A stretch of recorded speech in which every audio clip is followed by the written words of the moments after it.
안녕하십니까. 광주 전남권 뉴스입니다.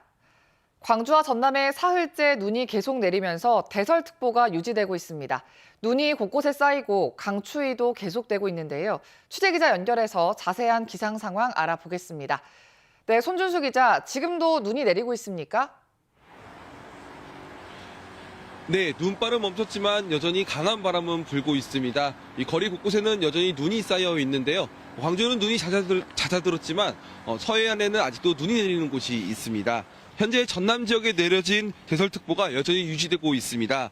무안과 영광, 신안 등 서해안 지역에는 대설경보가, 한편과 목포, 진도 등 전남 3개 시군에 대설주의보가 내려졌습니다. 또 담양과 곡성, 구례, 장성, 화순에는 한파주의보가 발효 중입니다. 현재까지 내린 눈의 양은 영광이 30.1cm로 가장 많이 내렸고 무안해지 29.2, 신안 앞에 24.7, 광주 광산 14.2cm입니다. 밤사이 내린 눈으로 광주와 전남 소방에는 수도관 동파와 빙판길 낙상사고 등 크고 작은 피해 신고가 접수되고 있습니다. 특히 눈이 얼어붙으면서 도로 곳곳이 빙판길로 변했는데요. 이 때문에 도로 통제 구간도 계속 유지되고 있습니다. 현재 화순 도제와 삭제, 진도 두목제와 초평 송공 구간, 한평 신강명 국도 등 도로 7곳에서 차량 운행이 통제 중입니다. 내일 새벽까지 전남 서해안의 많은 곳은 최고 10cm의 눈이 더 올 것으로 예보됐는데요. 눈으로 인한 피해 없도록 대비 철저히 하셔야겠습니다. 지금까지 광주 상무지구에서 KBS 뉴스 손준수입니다. 부동산 시장 침체로 건설업계의 어려움이 큰데요. 최근 40년 역사의 광주 지역 한 건설사 한 곳이 어음을 막지 못해서 부도 처리됐습니다. 하도급 업체의 연쇄 피해가 우려되는데 주택 시장도 좀처럼 회복되지 않고 있습니다. 김호 기자입니다. 광주의 한 건설사입니다. 최근 만기가 도래한 어음을 막지 못하면서 결국 부도 처리됐습니다. 고금리와 자재값 인상 속에 자금난을 겪은 것으로 알려졌습니다.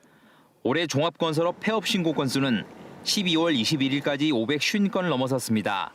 지난해 같은 기간 대비 67% 증가한 규모인데 광주 전남도 50건 이상입니다. 하도급 업체의 연쇄 피해도 우려됩니다. 브릿지 대출이라든지 또 사업을 또 진행되면서 PF 대출 이런 것들이 많이 이루어지는데 그런 것들이 사업이 지연되면서 상환 기간이 도래했을 때 또 연장이 좀 필요한 부분들이 있는데 건설업체 위기에 주택시장도 좀처럼 회복 기미를 보이지 않고 있습니다.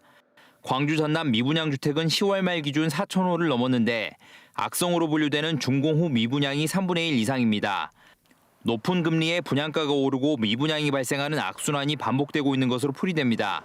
건설 수주액도 전년 동월 대비 광주는 63%, 전남은 48% 줄었습니다. 분양시장 침체와 금리 인상 그리고 이제 금융권 리스크가 커짐에 따라서 현재 주택시장이 녹록치만은 않은 게 사실입니다. 전매 제한이랄지 실거주 의무가 폐지가 되고 여기에 PF 연장 등의 정부 정책이 지원이 된다면은 주택산업연구원이 내놓은 12월 주택사업 경기 전망 지수는 광주가 지난달보다 21.1포인트 떨어진 63.1로 나타났습니다. KBS 뉴스 김호입니다. 광주시가 대유 위니아 계열사의 기업 회생 절차로 인한 지역 협력업체들의 피해를 줄이기 위해 산업위기 선제 대응 지역 지정을 신청했습니다. 산업위기 선제 대응 지역으로 지정되면 관련 분야 기업들은 금융과 고용 안정, 판로 등의 지원을 받을 수 있습니다. 광주시는 광주 지역 협력업체 130여 곳이 800억 원이 넘는 피해를 보고 있다며 중앙정부 차원의 종합적인 지원이 절실하다고 강조했습니다. 내년 총선에서 더불어민주당의 전략공천 대상을 결정할 전략공천위원회가 활동을 시작했습니다. 광주와 전남에도 일부 선거구가 전략공천 지역으로 꼽히고 있는데요. 실제 전략공천으로 이어질지가 관심입니다. 박지성 기자의 보도입니다. 지난 총선에서 더불어민주당이 전략공천을 선택한 순천, 광양, 곡성, 구례, 갑 선거구. 당시 인재 영입을 통해 단수공천을 받은 소병철 의원은 전략공천의 반발에 탈당한 노관규 현 순천시장과 격전을 치렀습니다.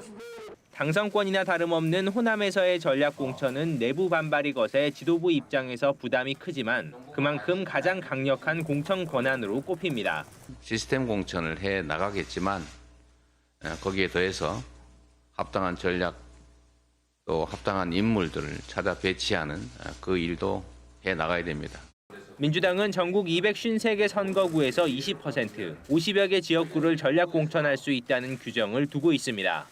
현역 불출마, 분구 등 선정 기준에서 보면 광주, 서구, 을과 순천 등이 대상이 될 수 있다는 관측이 나옵니다. 또 현역 평가 하위 지역, 호남 지역 현역 다수가 거론되는 돈봉투 사건 연루 지역구 등도 전략 공천 대상에서 자유롭지 않습니다. 종합적으로 판단해봐야 되기 때문에 그건 여기서 지금 뭐 아직 시작도 않은 마당에 그에 대해서 말씀을 드릴 수 있는 상황이 아니라고 생각합니다. 일각에서는 전략 공천이 친명계 인사를 비명계 현역 의원 지역구에 공천하는 이른바 자객 공천으로 활용될 수 있다는 우려도 불거집니다.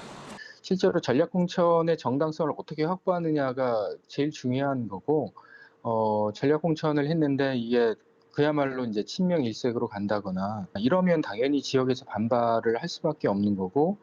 민주당은 전략 공천을 최소화하겠다고 밝혔지만 숫자보다는 대상 지역과 인물을 고르는 기준이 더 중요하다는 평가가 나옵니다. KBS 뉴스 박지성입니다. 다음은 희망 2024 나눔 캠페인 이웃 돕기 성금을 보내주신 분들입니다.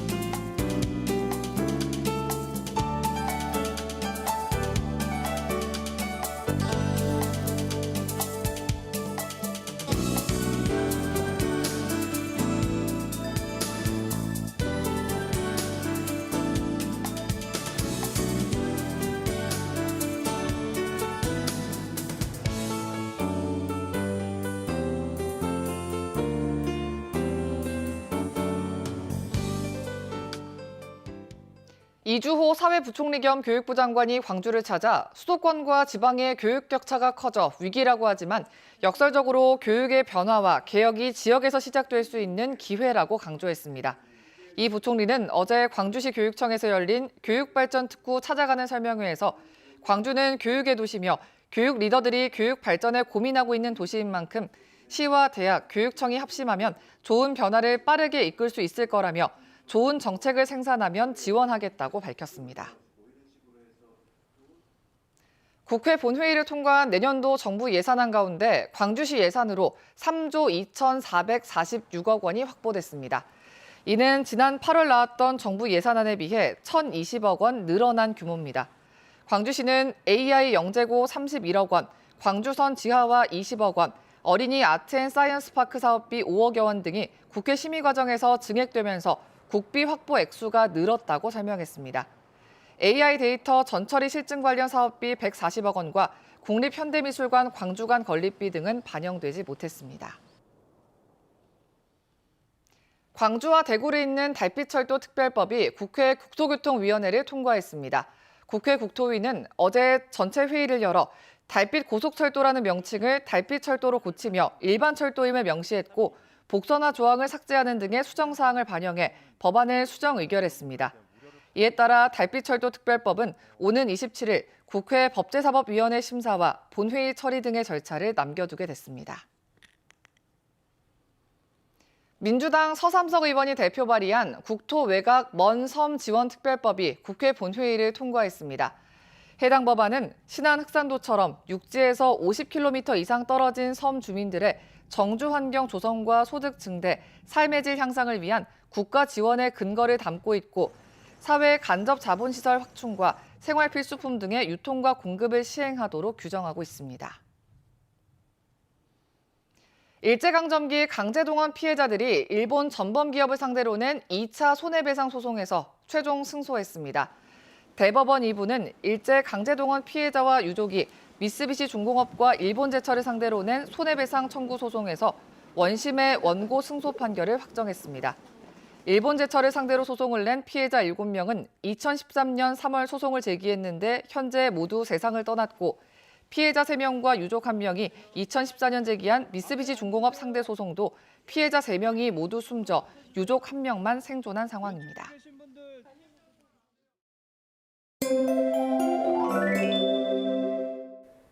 현재 눈은 소강 상태를 보이는 곳도 많고요. 서해안을 중심으로는 시간당 1에서 2cm 안팎의 눈이 내리고 있습니다. 이에 따라서 대설특보도 유지되고 있는데요.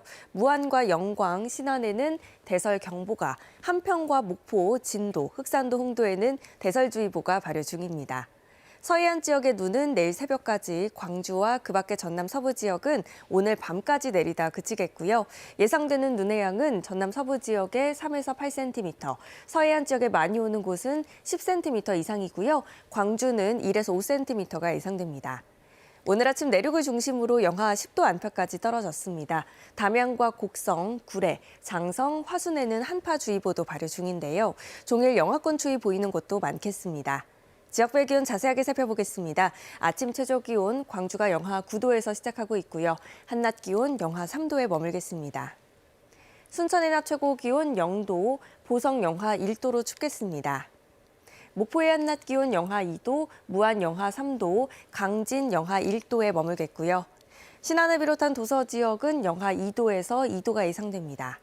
남해 서부 앞바다를 제외한 전 해상에는 풍랑주의보가 발효 중입니다. 물결이 최고 4m로 매우 높겠습니다. 내일 낮부터 기온은 서서히 오르면서 다음 주 화요일부터는 평년과 비슷해지겠고요. 일요일 오전에 다시 한번 눈 소식 나와 있습니다. 날씨였습니다. 12월 22일 뉴스광장 마칩니다. 시청해주신 여러분 고맙습니다.